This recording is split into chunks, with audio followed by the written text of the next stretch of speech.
Well,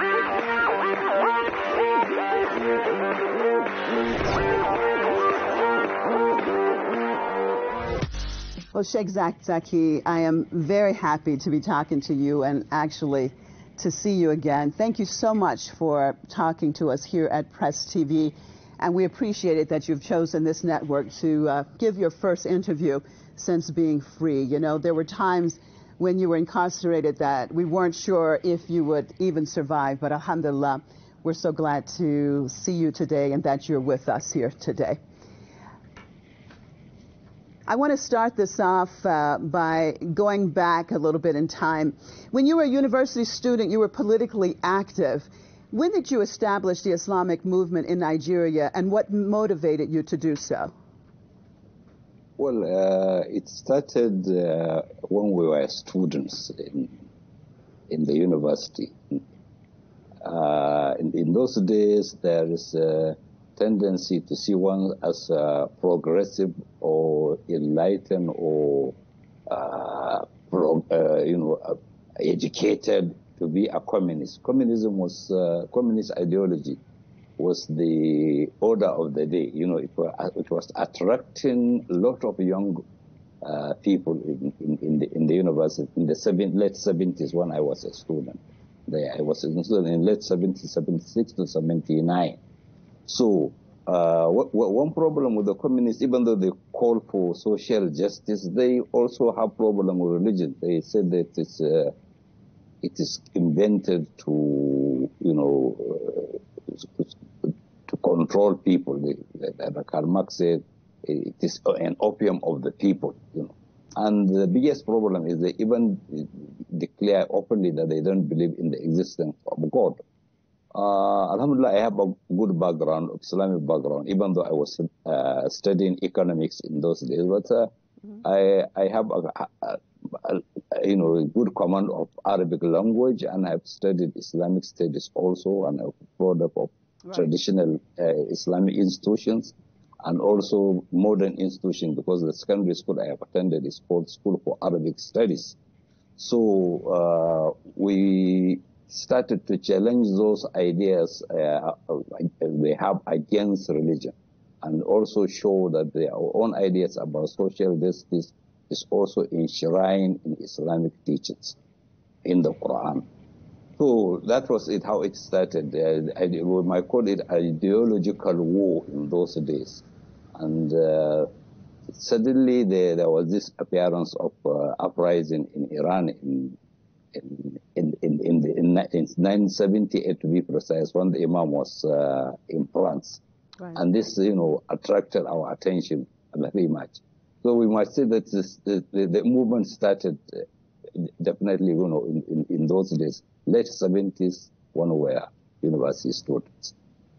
Well, you said there was a movement in Iran in 1978 and what had started right before the revolution.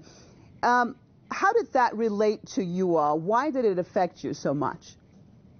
Well, we were calling for establishment of an Islamic system of governance in our society, just as the communists were also calling for establishment of communist system of governance. And the others, whom you call them anything, they prepared the status quo.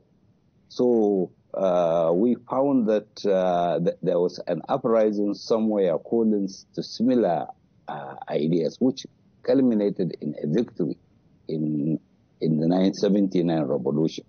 So we found that what we have been calling for has been, to actualize somewhere else. And that means it is possible also for it to materialize also in our own society. So even not only us, we were influenced by the Islamic Revolution in Iran. Even the communists were influenced by the Islamic Revolution in Iran. I could remember some communist students who actually showed solidarity with us. Even some of them are even dressing in big gowns and calling themselves Ayatollah. So there was the influence was tremendous. Particularly when it was a victory against the Western capitalist ideology, you know, which fought the Islamic Revolution. So the communists were attracted to it as well. And some of them even changed from communism to become Islamic activists, actually. Right, right. Well, and then with the establishment, though, of the Islamic movement in Nigeria, and we look over the years, you've had many ups and downs. Overall, what was your overall goal in establishing? I mean, the Islamic movement of Nigeria is to do what? What's the goal? Well, first of all, I have to make clarification. We have never considered the word Islamic movement as an organization. We considered it as a concept, you know. We did not call ourselves Islamic movement. It was our activities which became known to be Islamic movement, because it was a move that Islam is, you know, raising up to return to its own glorious days. Remember, there was establishment of an Islamic system about 100 years before the coming of the British colonialists here by Sheikh Osman Dampodio. Yes. 100 years before they came, and then 100 years after them, after the coming of the British, that's about 200 years, we still have the urge to return back to what we have lost to the British. All right. So the call, you know, got to be answered. You know, it rang in the ears of the ordinary Muslim people because they understand us quickly. You know. So we started at that time. We are Muslim students. We have a society called Muslim Student Society.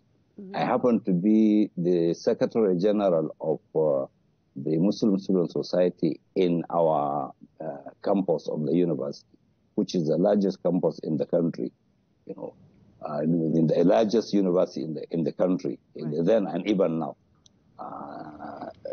Then also I became the vice president in charge of international affairs in the national body of the same society. So our call started when we were students. It was never to be called Islamic movement then. In fact, the people were calling us students only. It was later in the 80s when we were no longer students, the word Islamic movement came to surface. But we still insist that the Islamic movement is a concept, not organization. So we have Islamic movement in Nigeria, you have Islamic movement in Ghana, you have Islamic movement in Sierra Leone, you have Islamic movement everywhere. You have Islamic movement in Africa, you have Islamic movement all over the world. So the Islamic movement is a concept rather than name of our society. Right. Well, now we look at the Islamic movement of Nigeria. There's so much negative propaganda about the movement inside the country. I mean, and even we saw that the government had banned certain activities of the group. Why is that the case? That you're just saying that basically it's a concept. So why all of the negative propaganda and pressure? Well, I know those in authority should answer this better than myself, but they will never be true to themselves. Sometimes they say in private, not in public, that they fear the Islamic movement, that it will return the country to the path of Islamic system, just as the revolution in Iran has taken place. Sometimes they even openly say it. That's their own fear. We alienate their fear by saying this. You have nothing to fear. You want democracy, isn't it? What is the meaning of democracy? It is a government of the people. I believe that if there will be a plebiscite in this country where people will be asked, which system would you like? Is it the status quo, which is the heritage of the British colonialists, or the Islamic system? Just cast vote on one of them. I'm sure a majority will choose Islamic system. I am sure. So that since you have nothing to fear, it will be the government of the people after all. Do you think that will even be a possibility? You said the majority of the people would like that, and of course, that's the ultimate democracy. Is that a possibility? Well, I don't think they will ever allow it, but when the time comes, like after the success of the revolution in Iran, people were given the chance to choose between monarchy and Islamic Republic, and they overwhelmingly voted for Islamic Republic. Right. That may come one day in this country as well, when the people will be given the choice to choose for themselves which system will they like, all right? And I'm sure that definitely they will choose the Islamic system. Well, Sheikh, you've just recently been released from prison after being incarcerated since 2015. Of course, that's when the massacre of the Islamic movement of Nigeria took place. Tell us what actually happened in Zaria that day. And how did you and your wife end up being jailed for 6 years for that event? Our prosecution has started much earlier than that time. All in all, I have been in prison for a total of 9 years, but at different times. 7 years in the 80s, from 81 to 89. Those 9 years I spent 7 in prison. And also another 2 years and some 3 months in the 90s. Now, during this, in the 90s, or remember in the time of Abacha also, he was the first military leader who opened fire on us. Openly, the soldiers were invited to open fire. And during his administration, he killed about 66 people, confirmed. This time around, in the 20s, they have been making so many attempts. I don't know the number of times. Until in 2014, in Qudus, during Qudus Day, they also carry out,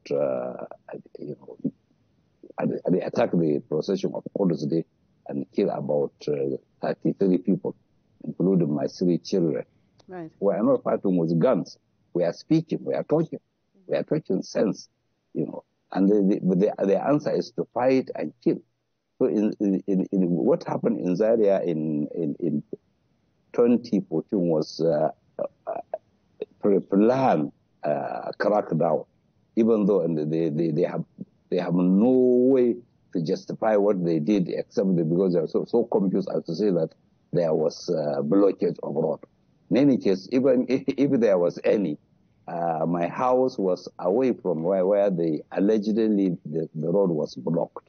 It was away by about 3 kilometers.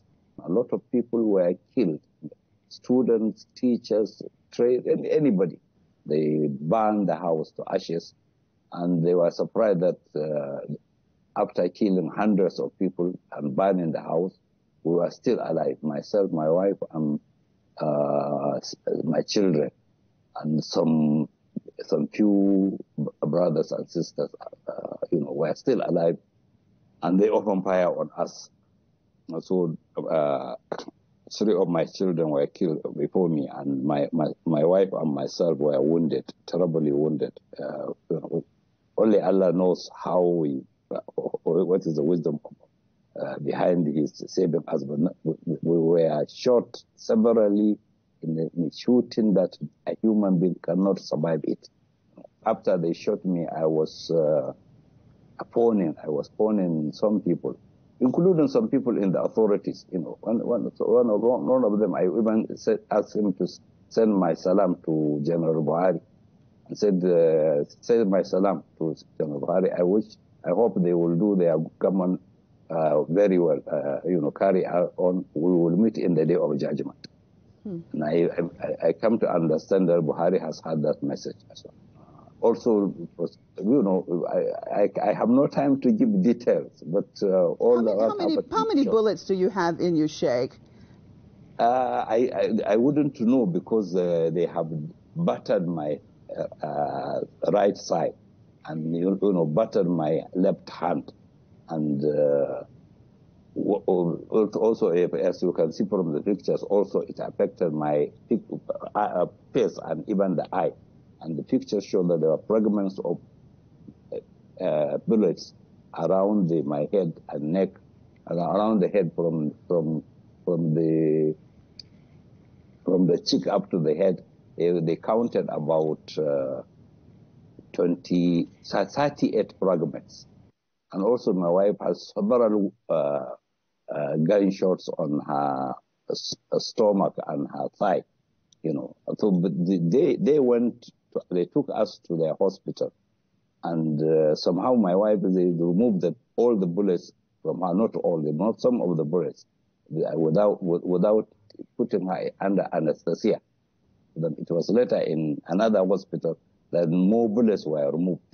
And she still have one complete bullet in her body, which found its place in her pelvic. And they said at that time they could not remove it. The bullets in my body, you know, scattered. So there were some fragments all over the body. You know, there were fragments on my hands, on my thigh, and on my head, up till now. And these fragments also secrete poisons like lead and cadmium. And I'm still living with some amount of those poison in my body, and including the fragments, up till now. But you're still alive, Sheikh, and your wife is still alive. Well, absolutely amazing when we hear that story. That's the will of Allah, because when they tested the level of lead in my body, at one time it was about 244, which they said the normal human being should contain only 10. And I have 344 on my body. Well, that's the will of God that I'm alive anyway. Obviously, he definitely has more plans for you.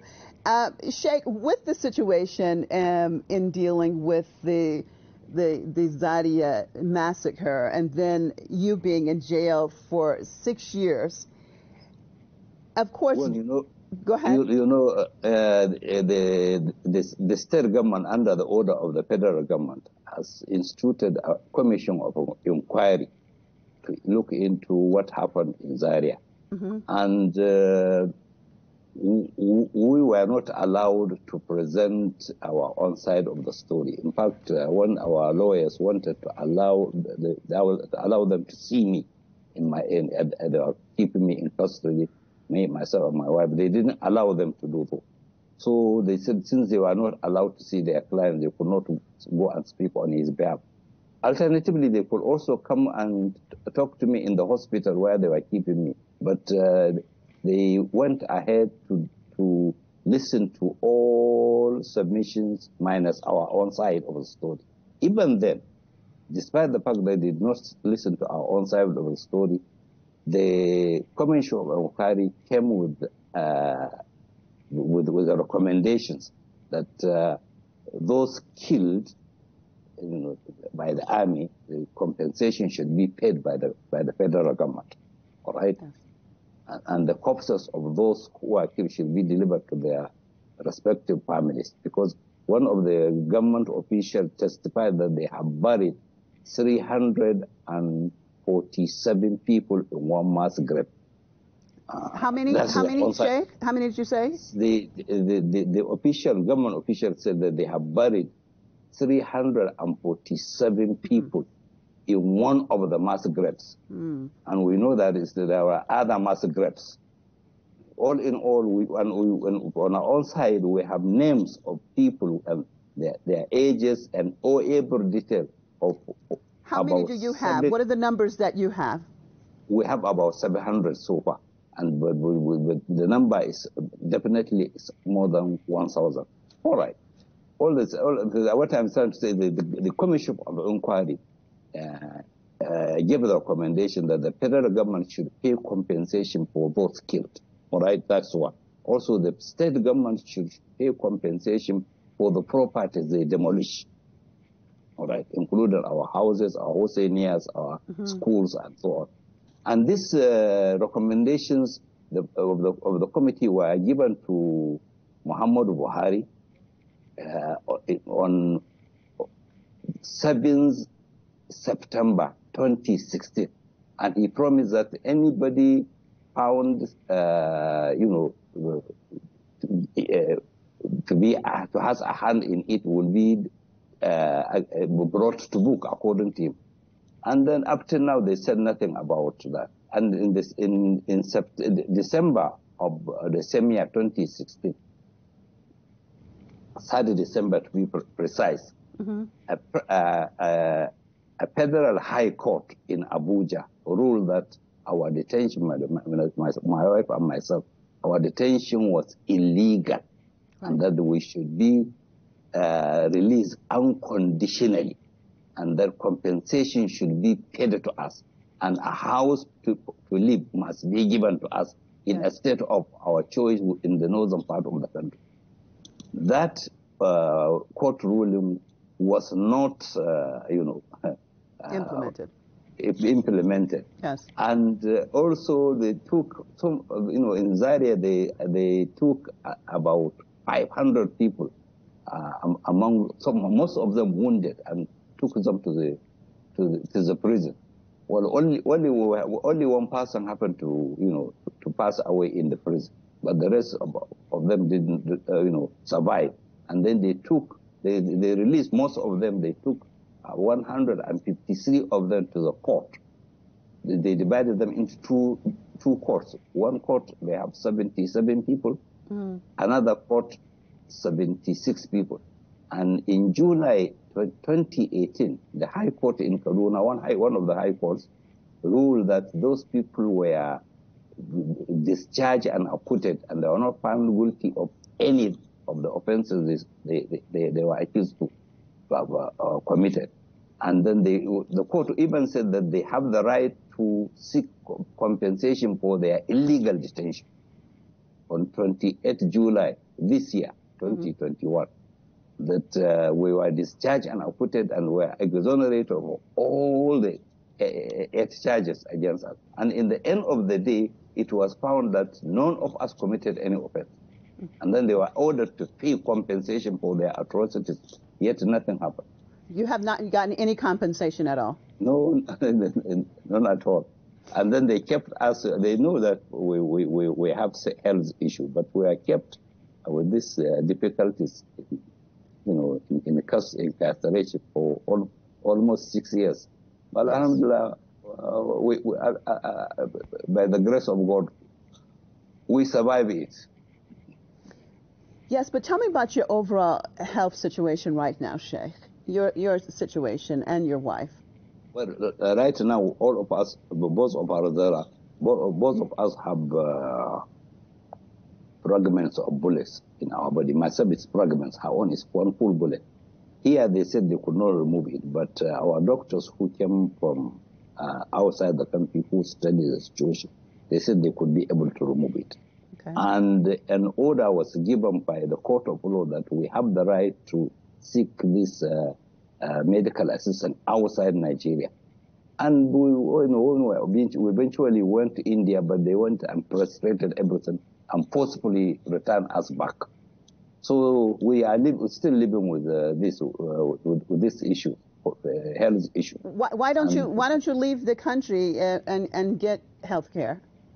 Yeah, that's what we are hoping to. We were thinking that immediately we are out of prison, it will not be a matter of days when we will leave this country. But when we came out, we were hoping to get our passports back. In fact, our lawyer, after the ruling that we are discharged, rose and begged the presiding judge, or the judge, to give an order that our passports should be released to us because of our health problem. Because earlier on, another high court has ordered that we have the right to seek medical assistance outside Nigeria. Well, there are no charges. Sorry to interrupt you, Sheikh. There are no charges against you, right? You were released unconditionally. So why don't you have a passport? Why can't you get your passport? That's what the judge was even saying, that there was no need for him to give any order because we have no charge. We have been discharged. He said it is like him giving order to the prison to give us our property back. So we are entitled to all our property. The court doesn't have to give order. But, you know, when we came out, we were thinking that a matter of weeks it would be okay for us. But up till now, the passports have not been in our hand. At one time, the security operators said that they have lost the passport. The passports were no longer in their hand. So we took, you know, steps to make another one. Okay. And in the end of the day, we were told that there was what they call passport plugging. A passport plugging has been placed on us, meaning the two of us have no right to leave this country. We don't know what for. Based on what? What? They're not telling you why? No reasons given? Well, at least officially they didn't say. You know, Sheikh, while you were in prison, first of all, your own people from the Islamic movement of Nigeria, as you know, continuously were demonstrating and demanding that you be released. And of course, also outside of the country, we saw many, many activists get on board and demand your release. At this point in time right now, first question is your overall assessment of these people, and why do you think that you actually created this environment that everybody all over the world, really, so many activists wanted to be on board and saw this type of injustice and were demanding your release? And also, I have to say, with your own people and continually demonstrating, even though many times they were losing their lives, what do you attribute all of this to? Well, it's not my own creation, actually. It's God's Almighty's own making. One thing is clear, that the people here has demonstrated that we can demonstrate perseverance. It was perseverance. You know, but you have seen in the Hirar massacre how people actually protect their own brethren by their own bodies. You can see that the Hirar massacre drew the attention of the world to the injustice meted on us. And that's how the sympathy, and it is the Hirar massacre also opened the eyes and ears of the people to realize that that was not the first time, it was only the worst they have done. All right. You remember we are now on the days of Arba'in of Imam Hussein, and the message of Ashura, you know, it's shown clearly. You see the Arba'in, where millions of people flocked to Karbala. You know, this is commemoration of Imam and less than 100 people, you know, 18 people from his family and 60 from his companions that were murdered in the plains of Karbala. You know, the injustice meted on them has such tremendous effect on the whole world, not only Muslims. You know, up till today, you have seen how millions of people flock of all different faiths to show solidarity with Imam Hussein. That's, you know, in a little way, we the followers of Imam, and this is what the Hirar massacre also taught people.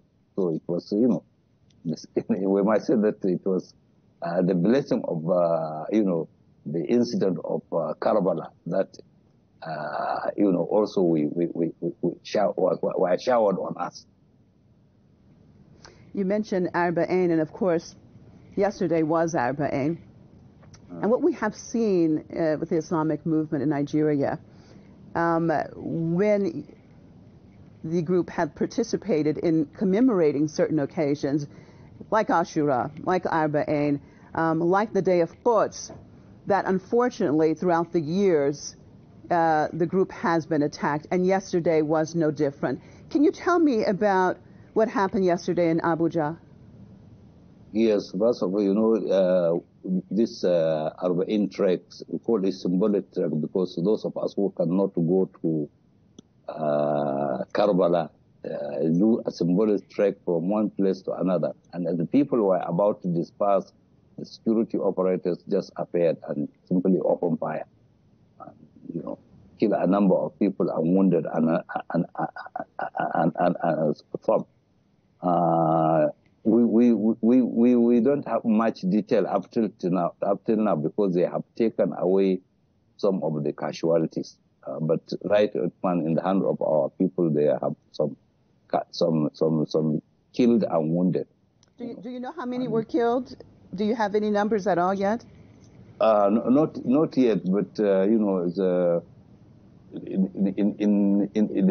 inshallah, as you may see, the number of people killed during the funeral, which took place rather today, inshallah. But we may not know the full number because we were aware that they have taken some people, some of them wounded. They have taken them alive to unknown destination. And they themselves confirmed that they have taken about 50 people. And earlier, the day before yesterday, they have taken about 20 people. So on in all, maybe in their country, there may be about 70 people. And they did not allow anybody to know where they were keeping them. But as these days goes by, you know, things will come to light, inshallah.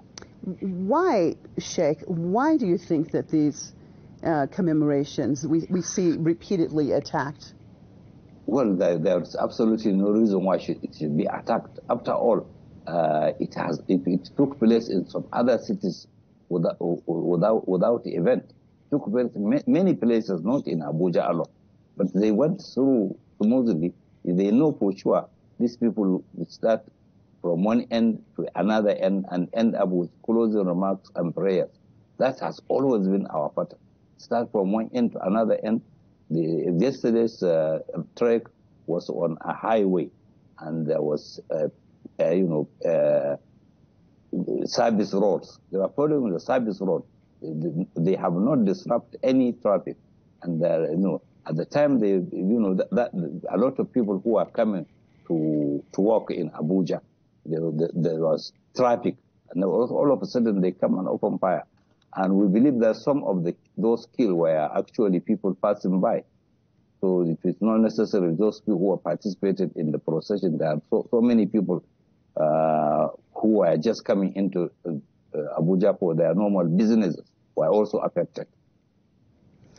Actually, I cannot say why, because I did not see any reason why. There is no reason whatsoever why they should do it.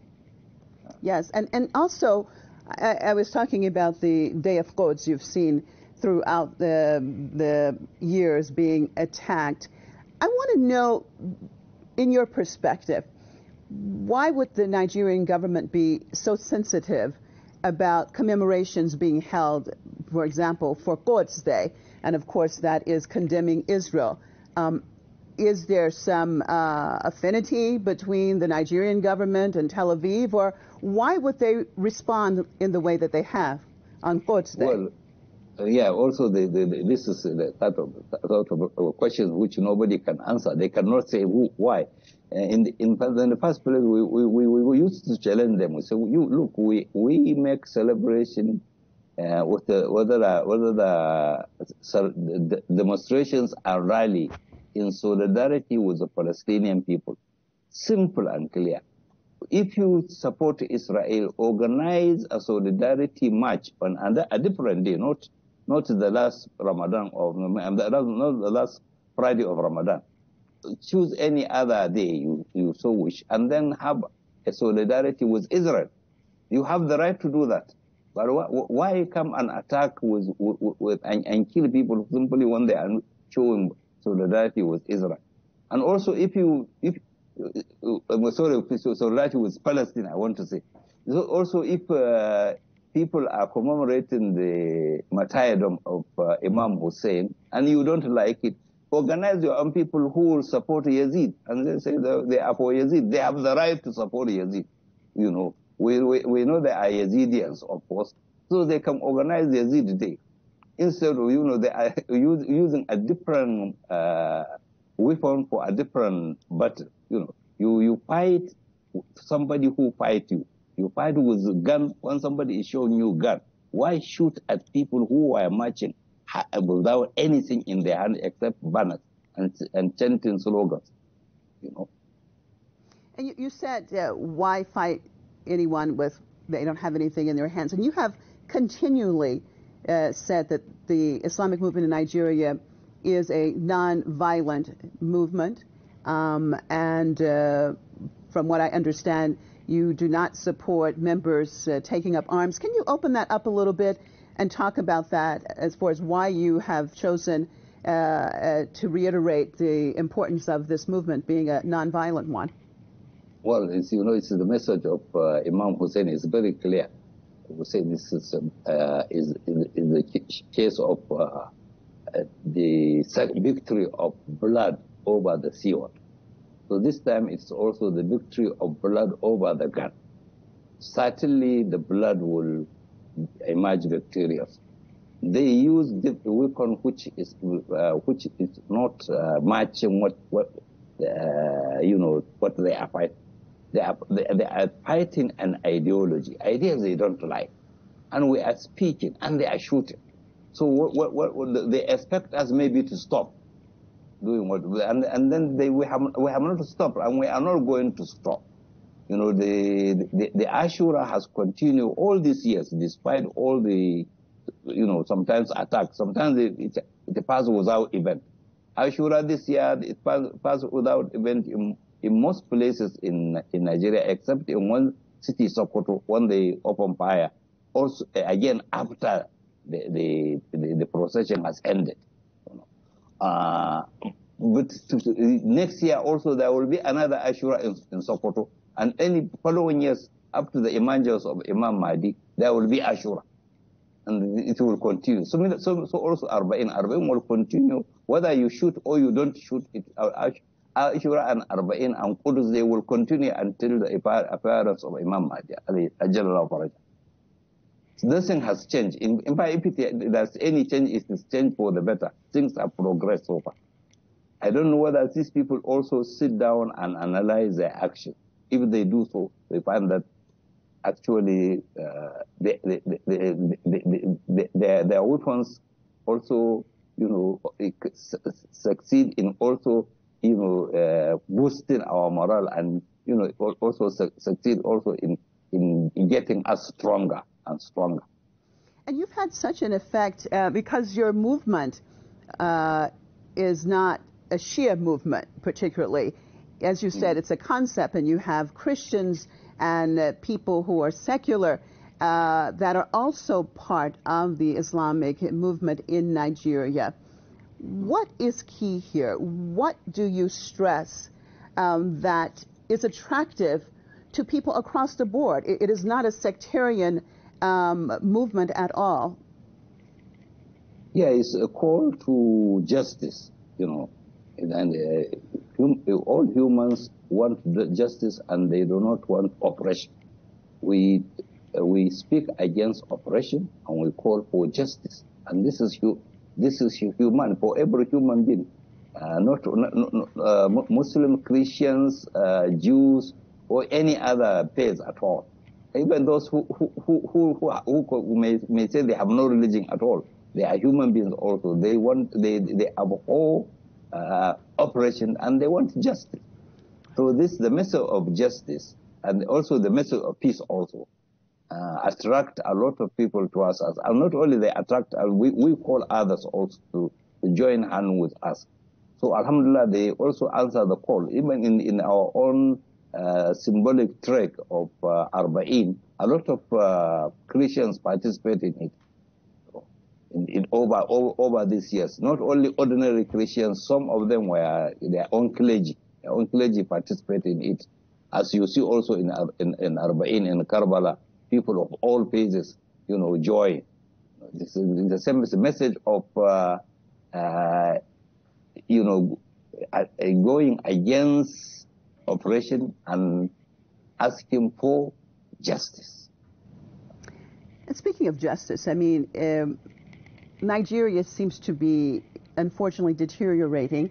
If we look at the deteriorating security situation, this deteriorating economics, we see Boko Haram and kidnapping and armed bandits basically doing whatever they want. What has happened to Nigeria? What is key here? What needs to happen? Well, this myself, I can say I don't know what these people want to achieve by setting the country in such a chaotic condition.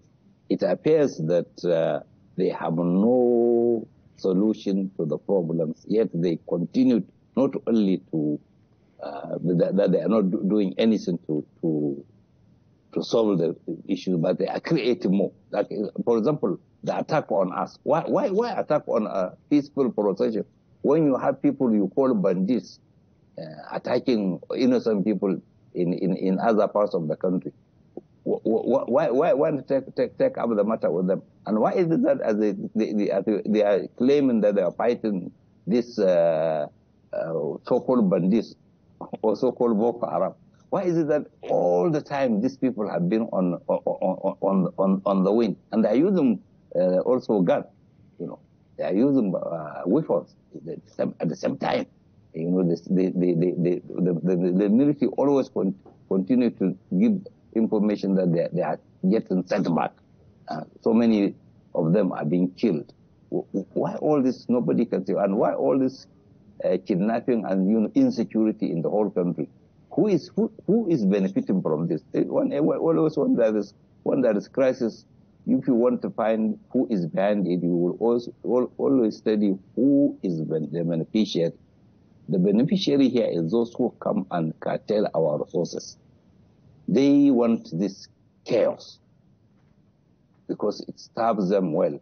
And the people are battling with what to maintain their life with. As the people live in perpetual fear, and the people live in chaos, and this is a time when their worlds will be taken away without them knowing. So it has to be those who are interested in our resources. They are the people behind this chaos. We look at even the continent of Africa and how it has been under the crushing hands of colonialists and hegemons for so many centuries. What vision would you have? What option do you think that the perspective that you carry could help with not only Nigeria, but all of Africa in liberating one from being under basically the claws of imperialism? What needs to take place? Yeah, I think this is one of the reasons why the attack on the movement has been intense, because they say clearly that Nigeria is like an African power, and there is a tendency that anything that succeed in Nigeria, other African nations will look to it for, as a sort of guidance. So they fear that a revolution taking place in Nigeria will automatically change the whole of Africa. That's why all the atrocities are committed against us in Nigeria.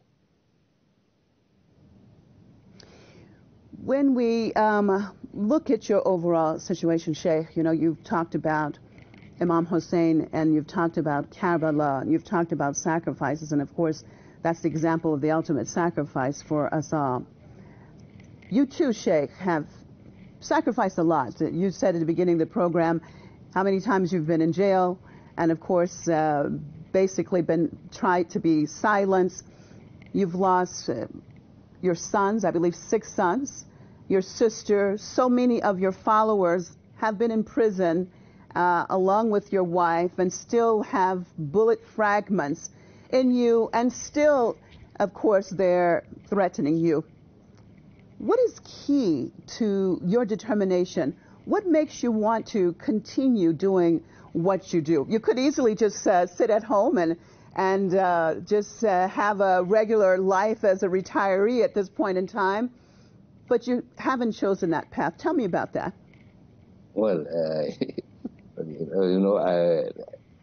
maybe you have heard about Nelson Mandela, who was in jail for 27 years.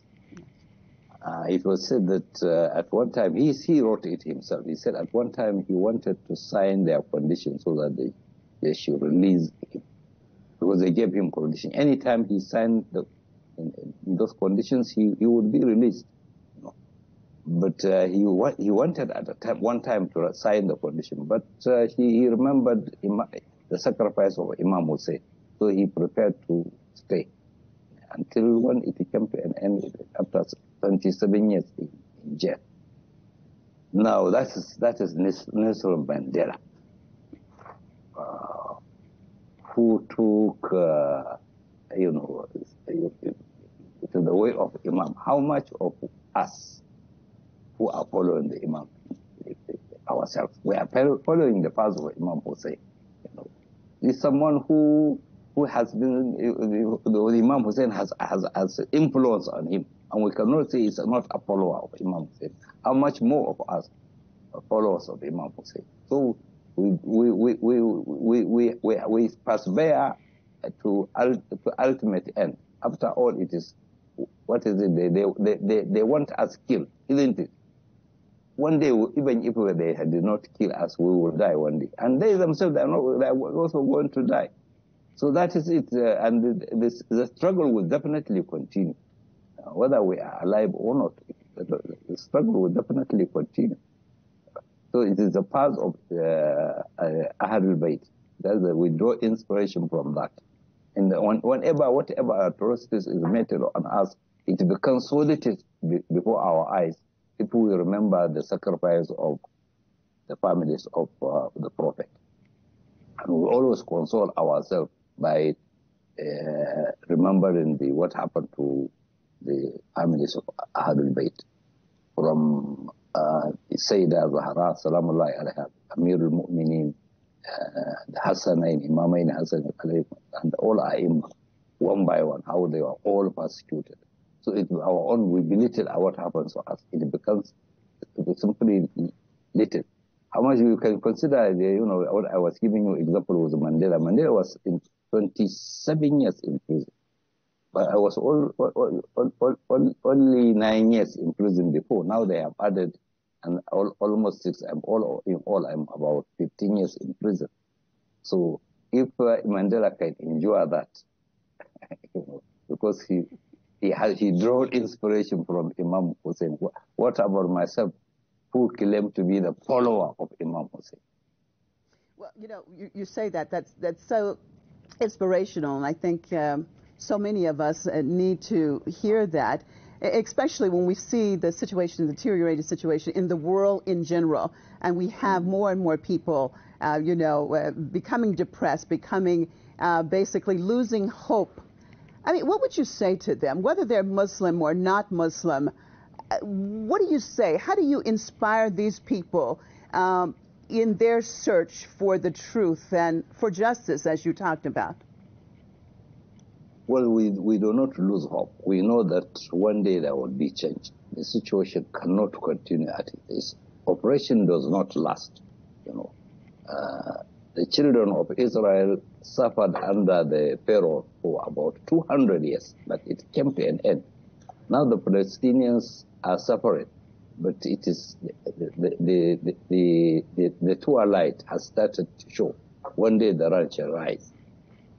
Is it the twilight? I would say it's dawn. I would rather the twilight. Dawn has also started showing, and surely the sun shall rise, inshallah. And also, it's very clear. Oppression does not survive, and justice will one day materialize. One day there will be victory. We have hope. We are not living in a hopeless society. After all, we the Muslims have great hope. We know this is a promise of Allah subhanahu wa ta'ala in his book, and promise from the hadith, the rise of Imam Ajjalallah Farajahu, we are waiting for him. And we know one day is a promise of Allah. He will come at a time when the world is filled with injustice, and we fill it with justice and tranquility. Sheikh, what is your overall vision of the role of the Islamic movement in Nigeria and for Nigeria in general? What would you like to see happen? Well, I know in progress. The call is getting to the ears of people, and people have now eyes to see. Before they try to, like you rightly said earlier, they try to blackmail us, try to show that we are terrible people, we are people who are violent, this and that. Even when whenever they are having our case in the court, they will terrorize the whole thing. To make us look like some monsters whom some people should fear, as if we are not human beings. These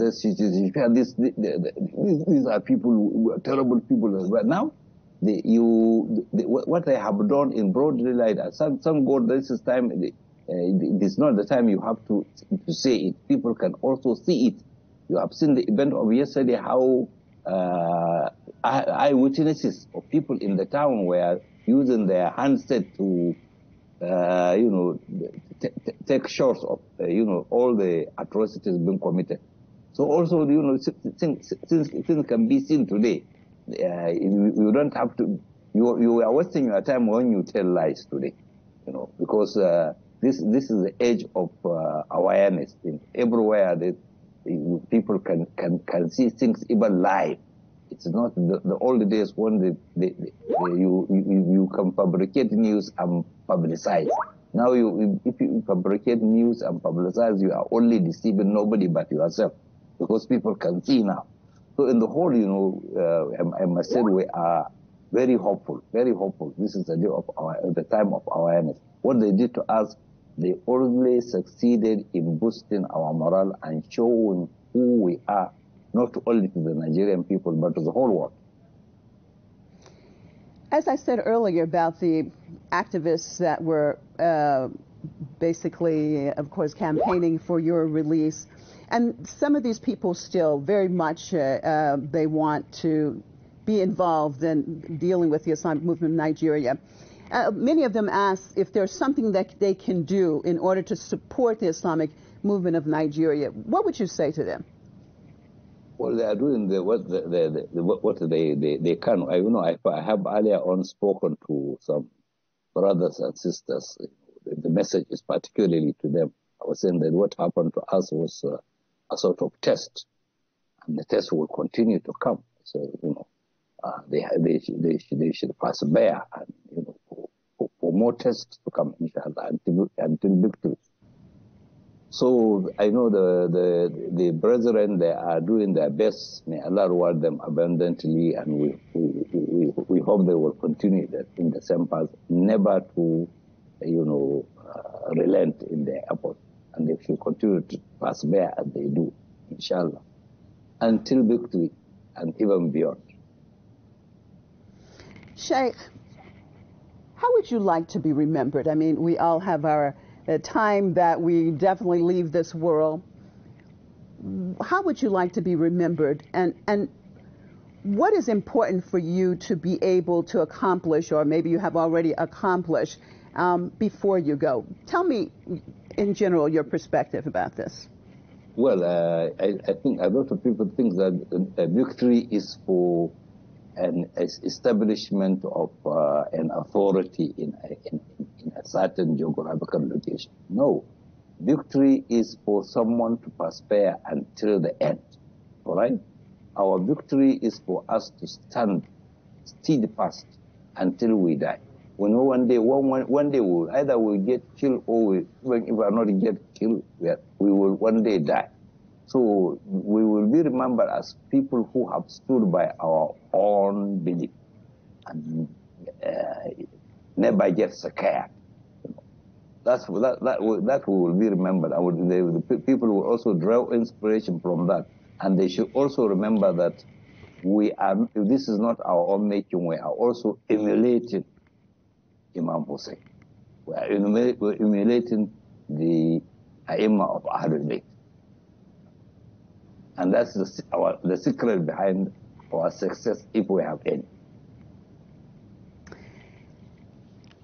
I'd like to hear your final comments. What would you like to say? What message would you like to give the people of the world? thanks to Allah subhanahu wa ta'ala. I will also thank all those people who, in one way or another, stood by us, either by demonstrations, by speeches, by writings, by prayers, in any way possible, those who know and those who do not know. May Allah reward them abundantly. And also, we should understand that the matter has not come to an end. We still solicit the same support they gave us when we were in incarceration. We are still being, in a way, incarcerated because we are not allowed out of the country for no reason set. We also demand their own prayers wherever they should remember us in their own prayers, as we do remember them also in ours, inshallah. Sheik Ibrahim Zakzaky, thank you so much. You're an inspiration. You and, of course, your wife, Malanzina. May God bless you all. And again, we appreciate that you chose Press TV to be the first station, the first network that you talk to after you've been free. Thank you so much. Thank you very much. You're welcome. Well, thank you everyone so much for being with us in this very, very special interview of the leader of the Islamic movement of Nigeria, Sheik Ibrahim Zakzaky. This has been his first, actually, interview, as I said, since he's been free. And again, we are appreciative that he has chosen Press TV. I'm Marzia Hashimi, and really, really appreciate you guys joining us and hope that it has been as good for you as it has been for me. Hope to see you right here. Stay tuned. Stay with us at Press TV.